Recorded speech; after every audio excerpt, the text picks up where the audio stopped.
Wat is uw reactie op dit goed bericht dat wij vandaag hebben gekregen? Nou, het goed bericht is al 2 dagen bekend bij ons. Zeker goed bericht. We zijn vorige maand al verrast met het goede bericht. En toen kregen we weer een tegenslag. Ik moet zeggen dat wij als Antilliaanse en Arubaanse organisatie heel druk bezig geweest zijn. Samen met andere organisaties, met name de OCAN. Wij zouden het niet bij laten zitten mocht de VIA weer terugkomen. Dat is voor ons helemaal niet acceptabel. Mocht er ook een etnische registratie komen in het VIR, daar zouden wij absoluut ook niet mee akkoord gaan. Gelukkig zijn er in Nederlandse politiek ook bepaalde politieke partijen die in de coalitie zitten, die daar ook niet mee eens zijn.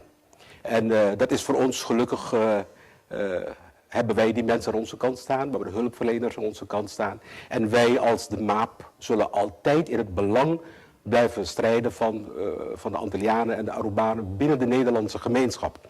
Het is geen makkelijke taak. Ik denk dat als we dat samen doen, dat we dat zeker resultaat zullen boeken. En dus nogmaals, vandaag bij deze bijeenkomst van de OCAN, de kerstbrunch zoals dat heet, heeft hun voorzitter, de heer Glenn Helberg, heeft dat naar voren gebracht weer. Het is heel goed nieuws. Wij zijn Antillianen, wij hebben de Nederlandse nationaliteit en daar mag er niet mee gesold worden.